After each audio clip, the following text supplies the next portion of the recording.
Morning. നമ്മളിന്നൊരു lunch box റെസിപ്പിയാണ് ചെയ്യുന്നത്. കപ്പ മസാലയും നെയ്ച്ചോറും. അപ്പോൾ ഇതാണ് ആദ്യം സ്കൂളിലേക്ക് കൊടുത്തുവിടാൻ പോകുന്നത്. അപ്പോൾ അതിനുള്ള ഇൻഗ്രീഡിയൻസ് ഒക്കെ ഞാൻ ഇവിടെ തയ്യാറാക്കി വെച്ചിട്ടുണ്ട്. അപ്പോൾ നമുക്ക് വീഡിയോയിലേക്ക് പോകാം. അപ്പോൾ ഞാൻ അതിന് വേണ്ടിയിട്ടൊരു പാൻ വെച്ചിട്ടുണ്ട്. പാൻ ചൂടാകുമ്പോൾ എണ്ണ ഒഴിച്ച് കൊടുക്കുക. അതിലേക്ക് നമ്മൾ അരിഞ്ഞ് വെച്ചിട്ടുള്ള തേങ്ങാക്കൊത്ത് ചേർത്ത് കൊടുക്കുക. അപ്പോൾ ഈ തേങ്ങാക്കൊത്ത് ജസ്റ്റ് ഒന്ന് ബ്രൗൺ നിറമായിട്ട് വരുമ്പോഴത്തേക്കും അതിലേക്ക് ചെറിയ ഉള്ളിയാണ് ചേർത്ത് കൊടുക്കുന്നത്.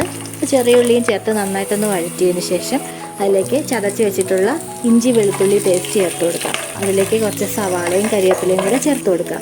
അപ്പോൾ ഇതൊക്കെ കൂടെ നന്നായിട്ടൊന്ന് മൂത്ത് വരുമ്പോഴത്തേക്കും ഇതിലേക്ക് നമ്മൾ തക്കാളി അരിഞ്ഞത് കൂടി ചേർത്ത് കൊടുക്കണം. തക്കാളിയും കൂടി നന്നായിട്ടൊന്ന് മാഷ് ആയതിനു ശേഷം അതിലേക്ക് നമുക്ക് മസാലപ്പൊടികളൊക്കെ കൂടെ ചേർത്ത് കൊടുക്കാം. ഞാനിവിടെ മല്ലിപ്പൊടി, മുളക് പൊടി, ഗരം മസാല, മഞ്ഞൾപ്പൊടി, അതുപോലെ തന്നെ ഉപ്പ്, ആവശ്യത്തിനുള്ള ഉപ്പ് ഇത്രയും എടുത്തിട്ടുണ്ട്. കുരുമുളക് പൊടി എടുത്തിട്ടുണ്ട്. അപ്പോൾ അതിന് ശേഷം നമുക്ക് കുറച്ച് സോയാ ചങ്ക്സ് ഞാൻ ഉപ്പിട്ട് വേവിച്ച് വെച്ചിട്ടുണ്ടായിരുന്നു, അതുകൂടെ ഒന്ന് ചേർത്ത് കൊടുക്കാം. ഇനി ഇതിലേക്ക് ഞാൻ കപ്പ വേവിച്ചത് ചേർക്കുകയാണ്. അപ്പോൾ ഞാൻ മേടിച്ച കപ്പ അത്ര സുഖമുള്ളൊരു കപ്പയല്ല, നല്ല കുഴഞ്ഞ് വേവുന്ന കപ്പയാണെങ്കിൽ നല്ലൊരു ടേസ്റ്റാണ്. ഇത് കുറച്ച് വേവ് പ്രശ്നമാണ്, അപ്പോൾ അതുകൊണ്ട് കുറച്ച് ഹാർഡായിട്ട് തന്നെയാണ് ഇരിക്കുന്നത്. എന്നാലും ഞാൻ ഉപ്പ് ചേർത്ത് വേവിച്ച കപ്പയാണ്. ഞാൻ നന്നായിട്ട് ഉടച്ച് ഇതിനാക്കി ചേർത്ത് കൊടുക്കുകയാണ്. അപ്പോൾ ഈ മസാലയും കപ്പയും എല്ലാം കൂടെ ഒന്ന് യോജിച്ച് വരാൻ വേണ്ടിയിട്ട് ഞാൻ അല്പം തേങ്ങാപ്പാൽ ഒഴിച്ച് കൊടുക്കുകയാണ്. ഞാനിവിടെ ഇൻസ്റ്റൻ്റായിട്ട് വാങ്ങിച്ച് വെച്ചിട്ടുള്ള തേങ്ങാപ്പാലിൻ്റെ കൂട്ട് തന്നെയാണ് എടുക്കുന്നത്. അപ്പോൾ അതുകൂടെ ഒഴിച്ച് കൊടുക്കാം. അപ്പോൾ അതിന് ശേഷം നമുക്ക് ആവശ്യത്തിന് മല്ലിയിലയും ചേർത്ത് കറി അങ്ങ് മാറ്റി വയ്ക്കാം. ഇനി നമ്മൾ നെയ്ച്ചോറ് തയ്യാറാക്കാൻ പോവുകയാണ്.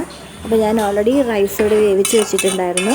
അപ്പോൾ റൈസ് വേവിക്കുന്ന സമയത്ത് അതിലേക്ക് കറുവപ്പട്ട, ഏലക്ക, ഗ്രാമ്പൂ, ബേ ലീഫ് ഇതൊക്കെ ചേർത്തിട്ടാണ് റൈസ് തിളപ്പിക്കാൻ വെച്ചത്.